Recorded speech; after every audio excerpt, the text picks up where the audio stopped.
मैं बल्कि कई दफा रोया उस वक्त जब उन लोगों को, बदोश लोगों को मारा गया।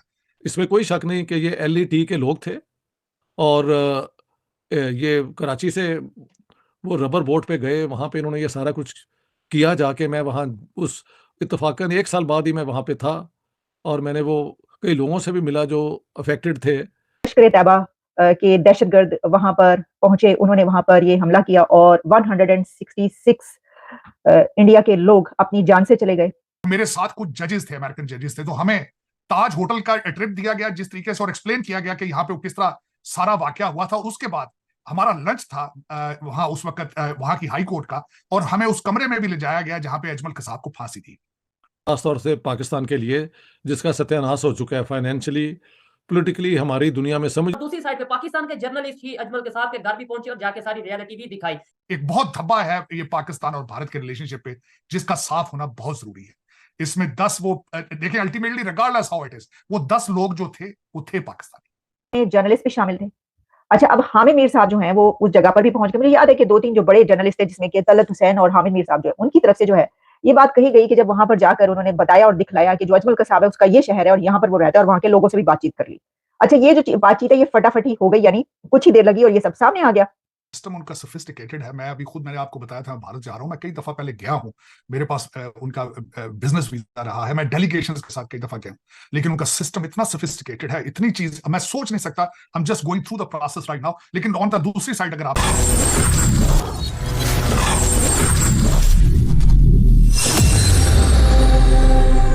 हिंद, वंदे मातरम। दोस्तों, भारत के इतिहास में सबसे बड़े आतंकी हमले में से एक 26 नवंबर 2008 में दोस्तों मुंबई में आतंकी हमला हुआ था।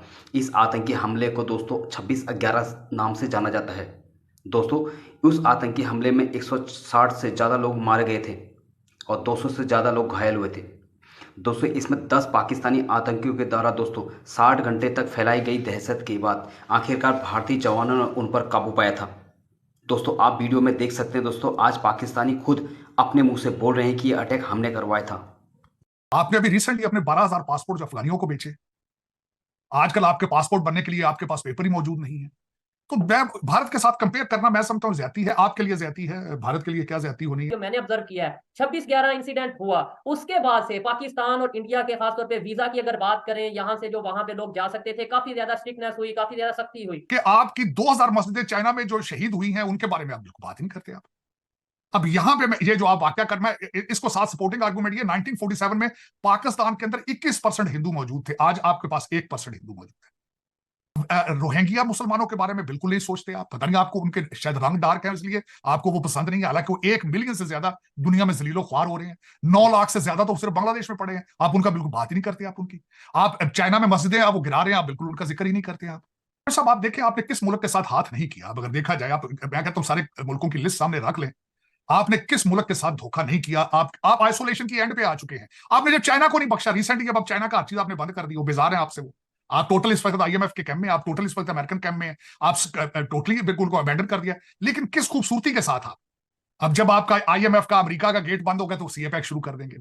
अमेरिका और इजराइल के जो एम्बेसडर हैं इंडिया के अंदर, उन्होंने जो इस हवाले से वो उन मुकामात पे भी गए और ट्रिब्यूट पेश किया और फूल वगैरह रखे उन यादगार। साथ ही साथ एक बड़ी अफसोसनाक खबर है, और वैसे तो ऐसी खबर पाकिस्तान से हमें आए दिन सुनने को मिलती रहती है, कभी सिंध से, कभी बलोचिस्तान से, तो अभी कश्मीर शारदा पीठ टेंपल के हवाले से ये खबर आई है कि डिमोलिश किया गया है और उसकी वीडियोस भी वायरल की जा रही हैं। 26/11 मतलब हर साल ये डिस्कस होता है, बल्कि अगर इंडिया की बात करें, भारत में तो हर दिन ही शायद ये डिस्कस होता होगा। जिन लोगों की जाने गई, उनकी फैमिलीज और वो तो डेली बेस पे इसे डिस्कस करती होंगी। और इस इंसिडेंट को लेके एक अमन की आशा जो लोग मतलब ये कि कोशिश करते हैं, बहुत से लोग हैं जो चाहते हैं रिलेशन बेहतर हो। जब 26/11 जैसा इंसिडेंट सामने आता है, इसके अलावा और बहुत से इंसिडेंट हैं जो इंडिया में हुए, वो सामने आते हैं, तो फिर कहीं ना कहीं ये कहा जाता है कि भाई अमन की आशा किस काम की या किस नाम की? आप पहले इन चीजों के ऊपर तो कंट्रोल करो, क्रॉस बॉर्डर टेररिज्म के ऊपर कंट्रोल करो।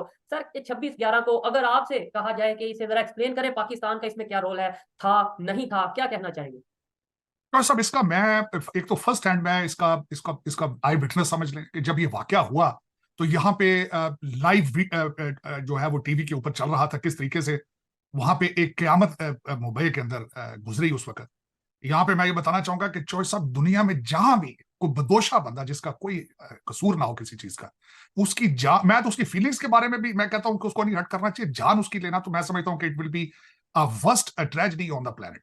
मैं इस पे जितना भी अफसोस किया जाए, रेलवे स्टेशन पे चाहे ओपन शूटिंग की गई या जिस तरीके से उस होटल को घेर कर फिर वहां पे जो जुल्मो सितम किया गया, मैं समझ इसको इस्लामिक नहीं होना चाहिए, इसको इस्लामिक रंग, इसको ये नहीं, इसको ये कहना चाहिए कि यार ये देवर सर्विंग पाकिस्तान और देवर सर्विंग इस्लाम और ये क्या था सारा कुछ। अब मैं इसमें एक बात ऐड भी ये करना चाहूंगा कि इसी एनिवर्सरी के ऊपर अभी ने एलईटी को, लश्कर तैयबा को दहशत तंजीम करार दिया है अभी रिसेंटली कुछ दिन पहले।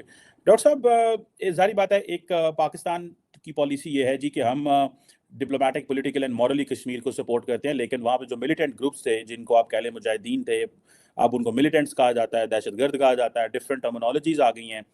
आप कैसे देखते हैं कि काफ़ी हद तक भारत की सरकार ने कॉन्स्टिट्यूशनली, पॉलिटिकली कंट्रोल कश्मीर का ले लिया है, एंड देन उन्होंने सारी स्ट्रगल को जो है वो एक दहशतगर्दी और टेररिज्म जो है वो से लिंक कर दिया है। सो किसी के पास वहाँ पे जस्टिफिकेशन नहीं है, गन्स उठाए, वेपन उठाए एंड ऑल दैट।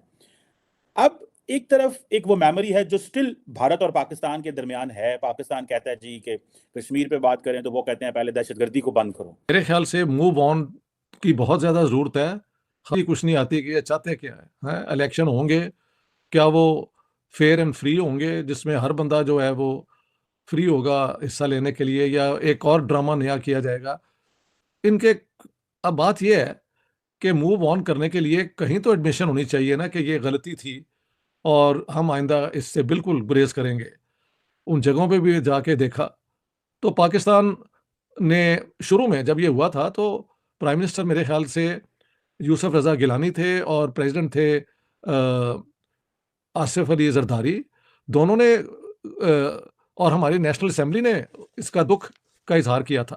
लश्कर तैयबा के दहशतगर्द वहां पर पहुंचे, उन्होंने वहां पर ये हमला किया और 166 इंडिया के लोग अपनी जान से चले गए और 3 दिन तक ये दहशतगर्दी जारी रही। और मुंबई जो कि इंडिया का दिल है और ताजमहल होटल पैलेस जो है वो एक इंटरनेशनल लैंडमार्क जिसको कहा जाता है, वहां पर 3 दिन तक ये दहशतगर्दी की लपेट में रहा ये सब कुछ। और जो दहशतगर्द हैं वो 38 आवर्स का ट्रैवल करके वहां पर पहुंचे और उनके पास खाने पीने की अशिया भी थी और उन्होंने बोट्स के जरिए ये ट्रैवल किया।